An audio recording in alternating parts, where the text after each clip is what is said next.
Hello everyone, and welcome back to Translationborne, the show about translation, Bloodborne, and the translation of Bloodborne. This time, having exhausted our supply of right-hand weapons, we begin with a recently acquired addition to our left-hand options. Piercing Gun, a long gun produced from the hand of the Auto Workshop, a faction that would be the antecedent of the Gunpowder Warehouse, the heretics of the workshop. Presupposing hunts on narrow, thin city streets, it's been tuned to accentuate the piercing property of bullets. On the other hand, it is not suited for intercepting attacks.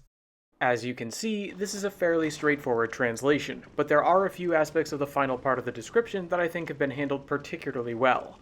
First, note that the translators aren't afraid to get rid of the awkward wording about how the weapon was built with a certain presupposition in mind. Instead, they fold the idea that this rifle was made to be used under specific circumstances into the phrase, designed for hunting on narrow streets, because in order to develop a gun for that use case, that situation must first be imagined. More impressive to me, though, is the official English wording about what exactly this weapon was optimized for. The Japanese simply says that the piercing rifle maximizes the piercing effect of the bullets it fires, and that's certainly enough to convey the idea that it's a left-hand weapon that can shoot through one enemy and into another. However, the translators have changed the wording here to talk about perforation wounds instead. This I think is clever on two levels. First, it keeps the focus squarely on the gun. Rather than say that the rifle was made to accentuate a property of the bullets it fires, it notes that the rifle itself is designed to cause these wounds. More importantly, though, the use of the term wounds itself ends up giving this description a medical angle not present in the Japanese. This even extends to the use of the word perforation, because apparently in medical practice there's a distinction between penetrating trauma and perforating trauma. The former term implies that the object which caused the trauma didn't pass completely through the body in question, while the latter word is associated with gunshot injuries that have both an entrance and an exit wound. This means the official English is able to imply the same mechanical property of this gun as the Japanese, which is that it can shoot through enemies, but it does so by focusing first on the gun itself and then on the resulting wounds. It's a subtle bit of linguistic work, but I really appreciate the clarity and medical theming that come from it. However, it's not just the relatively small adjustments to the English that impress me about this description. Something I think works equally well in both languages is that the Auto Workshop is identified as the precursor to the Powder Kegs. It's an element that's hard to miss, but it also fits into a larger pattern with the weapons we picked up in the Hunter's Nightmare. They all help show that the hunt is a generational conflict. Learning that the Auto Workshop led to the Powder Kegs helps us see the origins of the modern-day hunters in the old hunters, much like how the Beast Hunter Scythe and the Whirligig Saw arguably show us the origins of the Saw Cleaver and the Saw Spear. At the same time, this ties in with the idea of biological generations, which is another important theme of the game that we also heard about when we first got brought here. So even though we don't know much about the Auto Workshop, simply learning that the Powder Kegs have precursors helps to solidify one of the core ideas of the game and this DLC. But there is more to learn about the Powder Kegs' origins on this next item. Timed Explosive Bottle, a special hunter tool from the hand of the Auto Workshop, an old hunter faction. A trick incendiary bottle that explodes on a timer when thrown and stuck into the ground. A single-use throwaway complex mechanism, it is generally an inefficient hunter tool, but it is said it was favored by a small portion of hunters who used devious attacks. That is likely the sprout that connects to the later Gunpowder Warehouse. And while we have the item up, let's look at another one that's almost identical. This one has a different name, Timed Explosive Bottle with Attached Rope, and the second line is slightly different. A trick incendiary bottle that explodes on a timer when thrown and stuck into the ground behind one's back. Otherwise, the two descriptions are the same. As before, this includes the information in both languages explaining how these items relate to the formation of the Powder Kegs. Unlike the opening lines of the piercing rifle, though, the shared final line of the Delayed Molotov and the Delayed Rope Molotov features one specific translation choice that I think is worth highlighting. That would be the specific use of the term roots in the phrase, the earliest known roots of the Powder Kegs. What I like about this is the way it continues the plant-based metaphor of the original Japanese term, hoga. Literally, this would translate to something like germ or sprout, though as we've seen in the sedative description, it can also be used metaphorically to represent the early signs or beginnings of something. In other words, the original phrasing is using a term related to plants to identify these Molotovs as being connected to the beginnings of the powder kegs. And by using the term roots, the English translation is able to mimic this exact same move. It's another subtle point, but I think the organic theming of something maturing over time suits Bloodborne particularly well. Speaking of theming though, I also want to take a moment to appreciate how these items being connected to the origins of the powder kegs lines up perfectly with the way that particular faction is portrayed. As we know from the Powder Keg Hunter badge, devices that feature complex design and big booms are what they're known for. And in these Molotovs, we have complex gadgets that wedge into the ground and explode on a timed delay. It's hard to imagine an invention better suited to a group associated with intricately fashioned methods of creating explosions. This actually brings me to the final point I want to make about the Japanese wording though, because one of the ways it expresses the idea of all that gadgetry being part of these Molotovs is to call them shikake kaenbin. Literally, that would work out to something like device-installed incendiary bottle. But the interesting thing about this is that shikake kaenbin sounds very close to shikake buki, which literally means device-installed weapon and is the term used for trick weapons in Japanese. That means if the translators wanted to call attention to that shared wording, they could have referred to these Molotovs as trick Molotovs. Personally though, I'm glad they decided not to emphasize this aspect of the Japanese, because these items don't actually transform the way that trick weapons do. Thus, not using the term trick for these consumables helps keep the right-hand weapons distinct. Also, as the usage of the same term for certain locked doors helps demonstrate, sometimes a mechanism is just a mechanism, and treating the delayed Molotovs as such has its upsides. Nor are those benefits limited to keeping one category of weapon or type of text separate from others.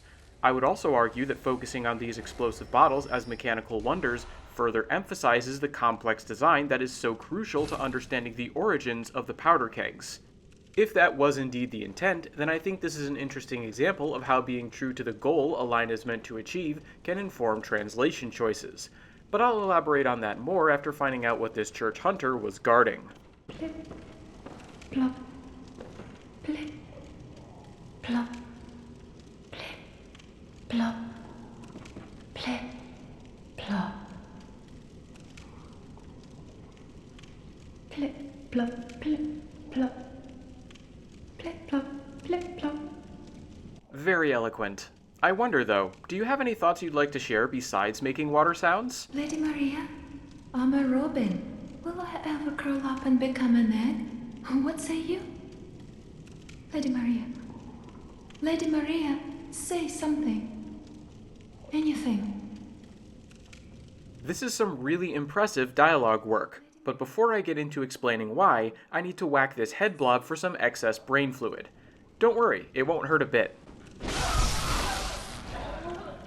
Okay, maybe I lied about that last part, but now that it's over, it's like it never happened, right? If I talk to you again, I bet you won't even remember I did anything. Lady Maria, will I ever... What's it say? Just as I suspected. Now that I've got that brain fluid though, I'd like to return to the subject of what impresses me about that patient's dialogue, and specifically the translation of the last two lines. This ties in with an idea I mentioned earlier, about how identifying the goal a line is meant to serve can be helpful for a translator. But first things first, let's establish the basic meaning and likely thought process communicated by the Japanese phrasing. Fortunately, the first of these tasks is pretty easy, because there are only two meaningful terms that get used in these lines. Of those two, one is Maria-sama, which, as I've discussed before, is an honorific way of referring to someone named Maria. And the other is the word ne, with an elongated e sound. Now, the particle ne can have a number of different meanings, but in this case, I think we're seeing either one or both of the first two senses of the jisho.org definition. Most likely, it begins as a request for confirmation or agreement, such as well, and then continues as a call for attention, similar to how we might use the word hey in English. So those are the basic meanings of the Japanese terms, and given that, we can recreate the likely thought process behind these repeated words. First, this head blob woman asks for Lady Maria's thoughts on her preceding lines about becoming an egg. Then, when she receives no answer, she calls out Lady Maria's name to make sure she's there. Finally, when there's still no response, she tries to call out again for Lady Maria's attention or agreement, but ultimately trails off. However, even if we accept this as the intended sequence of meanings, it only really explains the first of these last two lines. The official, "What say you, Lady Maria?" is a nice way of having the patient ask for Maria's thoughts, because it uses antiquated phrasing appropriate to the time period represented by this nightmare. Also, the questioning tone with which the woman voicing this NPC delivers both instances of Lady Maria fits our understanding of the lines perfectly. Still, having the final line consist of the plea, "Say something, anything," might seem out of place. This is where we need to return to the idea of identifying what these lines are meant to achieve. So let's consider what else we've learned about Lady Maria from other dialogues to see what this line might be intended to communicate. First, it's clear that she's the one person the patients expect to interact with. This is perhaps most obvious with Adeline, the woman who asked us for brain fluid, because she clearly expects us to be Lady Maria when we walk into her room. Meanwhile, the other thing we know is that the patients see Lady Maria as a source of comfort.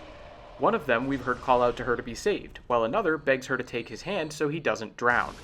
But there's one last implication of all these dialogues that goes unspoken, which is that Lady Maria doesn't seem to be around anymore. For all that the patients cry out to her and expect her to respond, they're not getting to interact with her at all. It is this idea, the absence of Lady Maria and the despair that results from it, that I think these lines are meant to emphasize. The patient who speaks them is clearly distressed that Lady Maria doesn't respond, which is why she continues to try and get Maria's attention. Understood in that light, the line, "Say something, anything," perfectly suits both the repeated plea for Lady Maria's attention and the desperation with which it's made, conveying to players just how devastating Lady Maria's absence is. So, by identifying both the core sequence of ideas behind these last two lines of dialogue and the narrative function they're meant to serve, the translators have taken what in Japanese is a fairly simplistic sequence of particles laden with implications and reworked them into natural English dialogue that delivers on both the ideas and the narrative function, while also reinforcing another detail about the setting of the hunter's nightmare. It is quite the accomplishment, and one that I would argue shows off one of the strengths of considering lines in terms of the purpose they're meant to fulfill. That's because understanding the role a piece of dialogue is meant to play in a game's story helps translators stay true to that purpose, even if the exact words involved change drastically. But that's not the only benefit of this approach. It can also help clarify linguistic ambiguity, as we can see in this next set of lines. Listen close, and you too will hear the sound of water. If you say so, buddy. Regardless of the truth of that statement, though, this set of lines poses a potential challenge to a translator. That's because, as I've tried to demonstrate in my more literal version, the Japanese never specifies a subject. Theoretically, this set of lines could be translated entirely in the first person, with the results literally working out to something like, "I can hear it. If I listen closely, I can hear the sound of water." However, there are two separate reasons I'm inclined to say the official translation has properly identified the subject as being the second person. The first of these reasons is linguistic, and the second is related to the narrative function of the dialogue, as I alluded to earlier.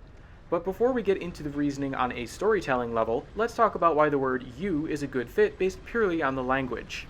This comes down to the usage of the phrase mimi o sumaseba, which is a conjugated form of mimi o sumasu, an expression used to get at the idea of listening closely. That conjugation is important though, because there are other ways of indicating the conditional that are more strongly tied to the first person, such as mimi o sumasu to. Instead, the connotations of the verb form sumaseba suggest that this is information meant to be shared with another person. If I were given these lines and asked to translate them, my impulse would be to do so in the second person, just like the official translators have done. Technically, though, the lack of a subject means the first person remains a possibility. This is why I think it's helpful in this case to consider what the point of this dialogue is. Personally, I see it as being tied up with both the horror of the research hall and the state of the world in Bloodborne. In my estimation, part of what makes the research hall so horrifying and tragic is knowing that the patients contained in it are being used as test subjects. The Healing Church is looking for ways to ascend to a higher state of being, and they're testing out their methods on these people, who for all we know simply fell ill and went to the church for treatment. By implication, then, anyone subjected to the methods employed here has the potential to end up in a similar state, and emphasizing that you, the player character, could also be made to hear the sound of water underlines that idea. Furthermore, the thought that anyone could be made to hear this sound ties back to the line about water serving as a hindrance. If there is an eldritch truth accessible on the other side of the water, then it only stands to reason that people's minds would be able to brush up against this liquid barrier.